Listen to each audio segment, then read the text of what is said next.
नईम हमारे अब्बा के पुराने मुलाजिम का बेटा था। जब ये 11 साल का था, उसके माँ बाप जंजले में मकान के मलबे तले दबकर हलाक हो गए। अल्लाह की कुदरत कि ये लड़का जिंदा बच गया।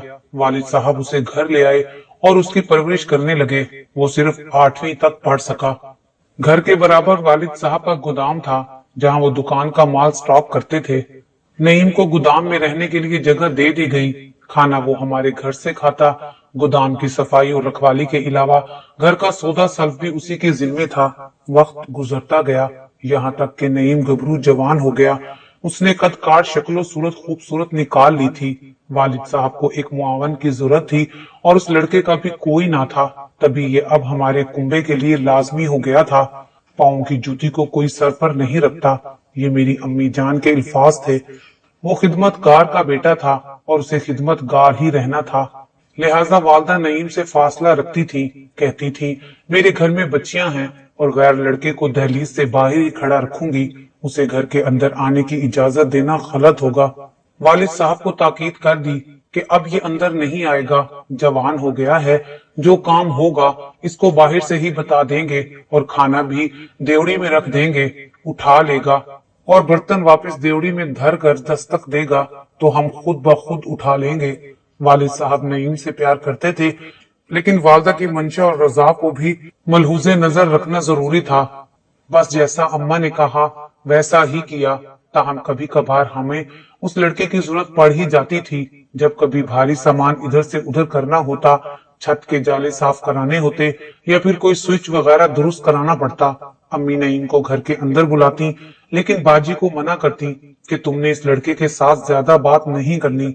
बाजी भी बड़ी चालाक थी। अम्मी की नजर चौंकती तो नईम से बातें करने लगती। वो माँ की बात ना मानती। माँ को गुस्सा आ जाता और अकेले में समझाती, गैर लड़कों से ज्यादा बात नहीं करते, तुम इससे पर्दा किया करो। बाजी समीना उन दिनों एफए में थी। अम्मी जान बीमार हो गई और ये बीमारी जानलेवा साबित हुई। ब्लड प्रेशर के बायस वालदा के गुर्दे खराब हो गए और कुछ दिन बीमार रहकर वो अल्लाह को प्यारी हो गई। हमारे लिए सदमा छोटा नहीं था। मैं तब 7वीं में पढ़ रही थी। अम्मी की कमी बाजी की बाहों में खुद को छुपाकर पूरी करने की कोशिश करती। वो भी समझदार थी, मुझे बहुत प्यार करती। यूं बड़ी बहन के शाने से लगकर गम आधा रह जाता। एफए के पेपर्स देने के बाद मेरी ये बहन घर बैठ गई। छोटे बहन भाई संभालने की खातिर कुर्बानी दी तो हम भी अपनी बहन पर इंसार करने लगे और उनको बड़ा समझने लगे। वो खाना पकाती, हमारे कपड़े धोकर इस्त्री करती और हमें तैयार करके स्कूल भेजती। अपने वालिद की भी खिदमत करती। लगता था कि माँ का खला बाजी के प्यार ने पूर कर दिया है, वरना तो शायद हमें वालदा की महरूमी खत्म कर देती। 8वीं में होश संभाल लिया तो अपनी ही इस मौसन बहन को किसी और खेल में उलझा हुआ पाया। वालिद सुबह काम पर निकल जाते और रात गए लौटते और आसिया स्कूल जाती। हमारा भाई भी पढ़ने चला जाता। घर पर बाजी अकेली होती तो वो छत से गोदाम में झांक कर नईम को आवाज लगाकर घर के अंदर बुला लेती किसी काम के बहाने से। और फिर तन्हाई की उन मुलाकातों ने एक नए नाटक का रूप धार लिया। इत्तफाकन कभी मैं और आसिया स्कूल से जल्दी आ जाते और कभी रफी भाई, तो नईम को हम घर के अंदर बैठा पाते। शुरू में ध्यान ना गया। रफ्ता रफ्ता मेरे दिल में अजीब वसवसे सर उठाने लगे कि ये रोज क्यों घर में होता है, जबकि अम्मी हमेशा बाजी को मना करती थी कि इसके सामने ना जाया करो, इसके साथ ज्यादा बात ना किया करो। नईम का इस तरह हर वक्त मौजूद रहना हमें नागवार गुजरने लगा। कभी कभार तो ऐसा होता कि जब हम स्कूल से वापस आते तो बाजी और नईम एक ही कमरे में बंद होते। दरवाजे पर दस्तक देने से बाजी बाहर आती और आकर सिर्फ यही कहती कि मैं तो नईम से कमरे के जाले साफ करवा रही थी। जब हम ना समझ थे, किसी बात को ख्याल में ना लाते थे, जू जू अकल आती गई, नईम को बाजी के साथ बेतकल्फी से गुफ्तगू करता पाकर दम घुटता हुआ महसूस होने लगा। हम जानते थे कि वो रिश्तेदार नहीं है, हमारा मुलाजिम है। कभी अम्मी अब्बू ने उसे हम लोगों के दरमियान घुलने मिलने नहीं दिया था। उसकी हैसियत हमेशा नौकर किसी रही थी। भाई हम दोनों बहनों से छोटा था, मैं ही बड़ी थी, तभी ज्यादा तफक्कुर मुझे को हुआ। अब्बा की वजह से चुप थी कि उनको दुख ना पहुंच जाए, लेकिन बाजी के लक्षण देखकर दिल जलकर खाक हुआ जाता था। पहले बाजी हमारा बहुत ख्याल रखती थी, लेकिन अब नईम की खातिर हमें बुरी तरह नजरअंदाज करने लगी थी। जब वो होता खूब उसकी खातिर तवाजा करती, अच्छा खाने को देती और हमें डांटती डपटती थी कि ठहर जाओ, भूख से मरे तो नहीं जा रहे। वो नईम को तैरने वाले खाने को देती और हम बैठे मुंह तका करते। बाजी के इस रवैये ने हम तीनों को उनके खिलाफ कर दिया। जब मैं 9वीं में थी, ज्यादा उलझाव में रहने लगी और एक रोज जुर्रत करके बहन को जतला भी दिया कि बाजी देखो, तुम जो कर रही हो ठीक नहीं है, बाज आ जाओ वरना अब्बा से कह दूंगी। इस नौकरजात को तुम घर में मत बिठाया करो और उम्दा खाने भी पेश ना किया करो, वरना ये अपनी औकात से बाहर आ जाएगा तो हम सबके लिए मुसीबत बन जाएगा। बाजी ने उस दिन मुझे बहुत लान तान की कि अफसोस है तुम्हारी सोच पर, पढ़ लिख कर जाहिर रह गई हो। क्या हमारा मजहब इस बात का दर्ज नहीं देता कि अमीर गरीब सब ही इंसान बराबर होते हैं, और तुम मुझे गरूर सिखा रही हो। नईम नौकर है तो क्या हुआ, है तो हमारी तरह का इंसान, इतनी हकारत अच्छी नहीं।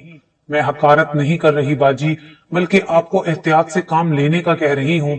अब्बा की ला इल्मे में क्यों इस गैर आदमी को घर के अंदर बिठाती हो, जबकि अम्मा भी फासला रखती थी और इसको घर में नहीं घुसाती थी। अपना नहीं तो अपनी बहनों का ख्याल कर लो।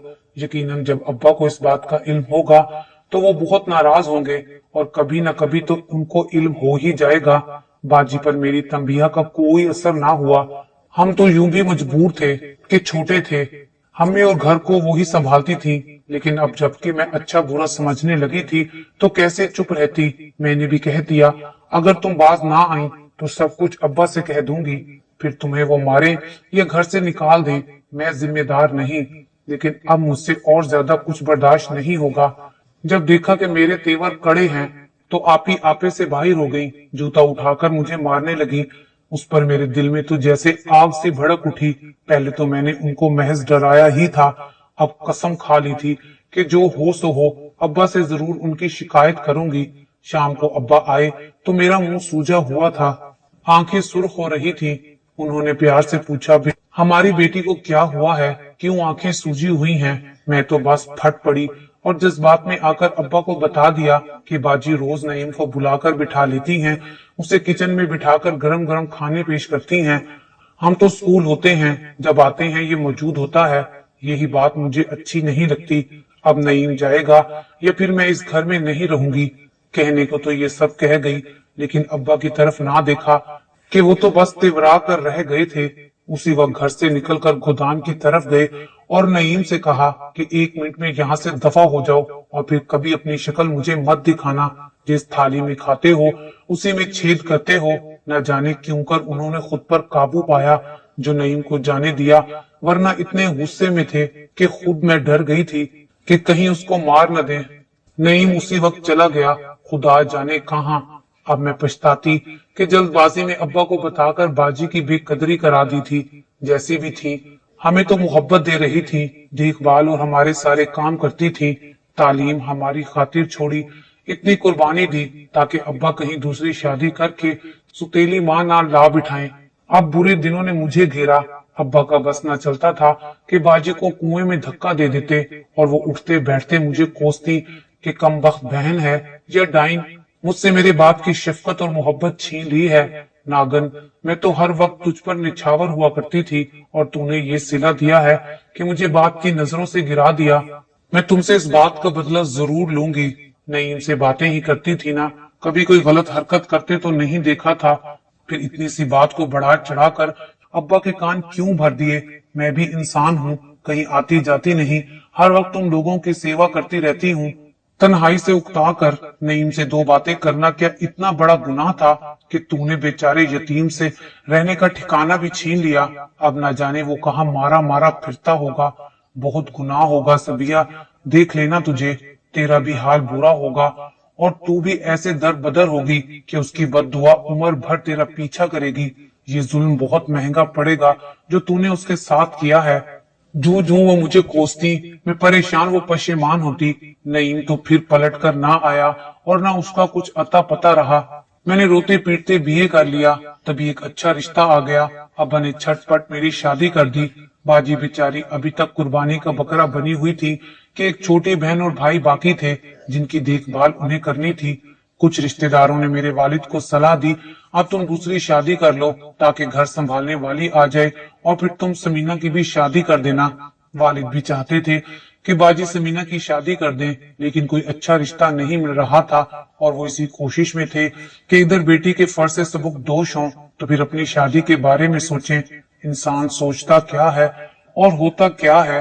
ابا کو کسی نے باجی کے لیے رشتہ بتایا اور جس روز وہ لڑکا دیکھنے لاہور جا رہے تھے، پتوکی کے قریب ان کا ایکسیڈنٹ ہو گیا اور اس ایکسیڈنٹ میں ابا موقع پر ہی دم توڑ گئے اور ہمیں تقدیر نے ایک اور زخم لگا دیا۔ میں تو اپنے گھر میں خوش اور آباد تھی، لیکن اب بڑا مسئلہ میری باجی سمینہ، چھوٹی بہن اور بھائی کا تھا جو اکیلے نہیں رہ سکتے تھے۔ میرے شوہر عدنان بہت اچھے انسان تھے، وہ مجھے بے حد چاہتے تھے۔ جب انہیں اپنے بہن بھائیوں کی مجبوری بتائی، بولے کہ ان سب کو یہاں لے آؤ اور اپنے پاس رکھ لو۔ میں نے کہا کہ ایسا درست نہ ہوگا، میرے والد صاحب کا ذاتی مکان ہے، وہ اسی میں رہتے بھلے لگتے ہیں، مکان کو تالا لگ جائے گا اور لوگ بھی آپ کو یہی کہیں گے کہ بیوی کے رشتہ دار پال رہے ہو۔ بہتر یہ ہے کہ ہمیں کچھ عرصے ان کے پاس جا کر رہ لیتے ہیں جب تک کوئی اچھا رشتہ باجی کے لیے نہیں مل جاتا کہ جس کو گھر داماد بننے کی شرط قبول ہو۔ عدنان نے میری بات مان لی اور ہم اپنے گھر سے والد صاحب کے گھر منتقل ہو گئے۔ والد صاحب نے کافی رقم باجی اور رفیع کے نام کرائی ہوئی تھی، لہٰذا انہیں خرچے کی تنگی تو نہ تھی، لیکن تحفظ ضرور چاہیے تھا۔ باجی میرے اور عدنان کے ساتھ رہنے پر خوش تھی کہ ان کو ڈر نہ لگتا تھا اور بہت سے مسائل سے بچ گئے تھے۔ عدنان ہر طرح سے میرے بھائی اور بہنوں کا خیال رکھ رہے تھے۔ میں البتہ والد کے گھر آ کر کچھ بے آرام ضرور ہوئی تھی، کیونکہ میرا اپنا گھر آرام اور راحت کا گہوارہ تھا جہاں نوکر چاکر سبھی سہولیات میسر تھی۔ عدنان کی مجھ سے محبت دیکھ کر ہر کوئی مجھ پر رشک کرتا رہتا تھا۔ وار قسمت، باجی کے لیے ابھی تک کوئی موزوں رشتہ نہ ملا، لیکن چھوٹی بہن نے ایف اے کر لیا تو اس کی شادی عدنان نے اپنی بہن کے بیٹے سے کرا دی۔ رفیع نے بھی 8ویں پاس کر لی اور اس کا سلیکشن آرمی کی اکیڈمی میں ہو گیا، وہ جہلم چلا گیا۔ اب گھر میں باجی، میں اور عدنان رہ گئے۔ میں نے باجی سے اصرار کیا کہ اب آپ ہمارے گھر چل کر رہو، ہم نے بہت دن آپ کے پاس رہ لیا۔ میرا ایک یہ بھی مقصد تھا کہ وہ میرے محل نما گھر میں رہیں گی تو میرے خامد کے سٹیٹس کے مطابق ان کے لیے کوئی اچھا رشتہ آ جائے گا۔ والد صاحب کا گھر تو ایک متوسط طبقے کے رہائشی علاقے میں بنا ہوا تھا اور ان کی وفات کے بعد ان کا حوالہ بھی نہیں رہا تھا۔ رشتوں میں لوگ ایسی باتوں کو بھی تو مد نظر رکھتے ہیں۔ باجی میرے گھر میرے ساتھ رہنے لگی۔ ہمارے ساتھ رہتے ہوئے یہاں ان کو احساس ہوا کہ مجھے تو دنیا کی دولت مل گئی ہے۔ شوہر کے پیار کا خزانہ، عدنان کی محبت میرے لیے بڑا سرمایہ تھا جس سے میرا گھر جنت بن گیا تھا۔ وہ دل ہی دل میں کڑھنے اور مجھ سے حسد کرنے لگی۔ کاریں، بنگلہ، زیور، زر، سبھی کچھ تو میرے پاس تھا۔ میں شہزادیوں کی طرح رہنے لگی۔ نوکر چاکر میرے آگے پیچھے ہاتھ جوڑتے رہتے تھے۔ خدا تعالیٰ نے مجھے 2 بیٹوں سے بھی نواز دیا، لیکن میری بہن کے نصیب کے پھول نہ کھلے۔ کئی بار رشتے کی کوشش ہوئی، لیکن بات بنتی اور پھر ٹوٹ جاتی۔ اللہ جانے کیا وجہ تھی۔ حالانکہ میں اور عدنان خلوص دل سے چاہتے تھے کہ باجی سمینہ اب اپنے گھر کی ہو جائیں۔ ان کی شادی کی عمر نکلی جاتی تھی۔ وہی ہوا جس کا ڈر تھا۔ بہت کوششوں کے باوجود ان کا رشتہ نہ ہو سکا اور ان کی شادی کی عمر نکل گئی۔ میں تو خوش اور مطمئن اپنے بچوں کی چہکاریوں میں گم تھی، لیکن مجھ سے کئی برس بڑی میری بہن تنہائی کی آگ میں جھلس رہی تھی۔ مجھے محسوس ہونے لگا کہ جب میں عدنان کے قریب ہوتی ہوں اور ہم پیار و محبت سے بات کرتے ہیں، باجی کھو سی جاتی ہیں۔ اب تو اکثر وہ ہمیں ہنستا بولتے دیکھ کر ٹھنڈی آہ بھرتی تھی اور ان کے چہرے کا رنگ ہی بدل جاتا تھا۔ میں یہ بھی نوٹ کرنے لگی تھی کہ جب میں اور عدنان کمرے میں اکیلے بیٹھے پیار و محبت کی باتیں کر رہے ہوتے تھے تو باجی چوری چوری ہمارے کمرے میں جھانکتی اور بار بار ہمارے کمرے کے چکر لگاتی تھی۔ اب تو اکثر وہ ہمیں ہنستا بولتا دیکھ کر ٹھنڈی آہ بھرتی تھی اور ان کے چہرے کا رنگ ہی بدل جاتا تھا۔ تبھی مجھے باجی کی اور زیادہ فکر لگی اور میں نے ان کو خوش دیکھنے کی خاطر عدنان سے کہا کہ آپ بچوں اور باجی کو لے کر سیر کو چلے جایا کریں۔ تیسرے بچے کی آمد تھی، اس وجہ سے میری طبیعت خراب رہتی تھی اور گھر سے باہر نکلنا میرے لیے دوبھر ہو رہا تھا۔ گرمیوں کی چھٹیاں تھی۔ میں نے عدنان کو مجبور کیا کہ بچوں کو مری کی سیر کرا لائیں۔ میں نہیں جا سکتی تھی، باجی کو لے جائیں۔ انہوں نے بہت کہا کہ تمہارے بغیر سیر کا کیا لطف آئے گا۔ میں نہ مانی۔ دراصل میں باجی کو خوش دیکھنا چاہتی تھی، کیونکہ ان دنوں وہ بہت بجھی اور اداس رہتی تھی۔ بس اسی دن سے میری خوشیوں نے مجھ سے منہ موڑ لیا اور میری بربادی کا آغاز ہوا۔ शहर से वापसी पर मेरी बहन का मूड, मिजाज सब कुछ और था और धनान की नजरें भी बदली बदली थी। वजह मेरी समझ में नहीं आई, क्योंकि इस रिश्ते को मैं शक व शुबा से बाला तर समझती थी जो मेरी बहन और मेरे शोहर के दरमियान था। अदनान ऐसे प्यार करने वाले शोहर जिस पर एक बीवी पूरा पूरा भरोसा कर सकती थी, जबकि बाजी ने तो मुझे बहुत प्यार दिया था। माँ के गुजर जाने के बाद उनकी याद को इसी बहन की मोहब्बत ने भरा था, लेकिन आज ये क्या कि दोनों ही मुझसे निगाहें मिलाते हुए शर्मा रहे थे। मैं हैरान और खामोश थी। तहम्मुल से काम लिया, खुद को समझा लिया कि सकी बहन पर शक्को शुबा नाकाबिले माफी जुर्म है। मामूल के कामों में लग गई, लेकिन बाजी के रंग ढंग, बनाओ सिंगार से दिल को धड़का सा लग गया। खुदा जाने क्यों बाजी को बेसुकूनी खा रही है। तीसरे बच्चे की पैदाइश के दिन मैं अस्पताल में थी। जब घर लौटी तो ये घर मेरा ना रहा था। अदनान ने माफी मांगी और कहा, तुम्हारी बहन का कसूर है, तुम्हारी बहन खुद ही मेरे करीब आई थी। मैंने तो कभी ऐसा सोचा ना था, लेकिन अब जो हो चुका है उसको बताए बगैर मेरे जमीर का बोझ हल्का ना होगा और बढ़ता जाएगा। उन्होंने जो कहा मैं सुनकर सन्नाटे में रह गई। जिस कदर मातम करती कम था, कभी बहन की जानिब तकती थी तो कभी शोहर की तरफ देखती थी। दुख तो ये था कि बाजी को अपने इस फेल पर कोई दुख, कोई शर्मिंदगी ना थी। दिल अदनान को धुतकारता था, फिर भी उन्हें छोड़ना नहीं चाहती थी कि 3 बच्चों की जिंदगी का सवाल था। लेकिन इखलाकी एतबार से अब मुझे उनके निकाह में नहीं रहना था, क्योंकि अब मेरा अपने शोहर से कोई नाता नहीं रहा था, क्योंकि वो मुझे तलाक दे चुके थे। मुझे उनका घर छोड़ना ही पड़ा। उन्होंने मुझे तलाक दी और मैं अपने वालिद के घर आ गई कि जहां अरसे से ताला पड़ा हुआ था, और बाजी ने अदनान से निकाह करके मेरा घर संभाल लिया। मेरी जन्नत पर हकदार बन गई। उन्हें मेरे लुटने का जरा भी मलाल ना था और ना मेरे बच्चों पर उनको रहम आया। मैं दिन रात यही सोच सोच कर हैरान होती और घुलती रहती हूँ कि इस कदर करीबी रिश्तों का भी कोई एतबार नहीं। आखिर बाजी ने मेरी हस्ती बस्ती जिंदगी को बर्बाद करके अपना पुराना बदला ले ही लिया और अपनी जिंदगी आबाद कर ली।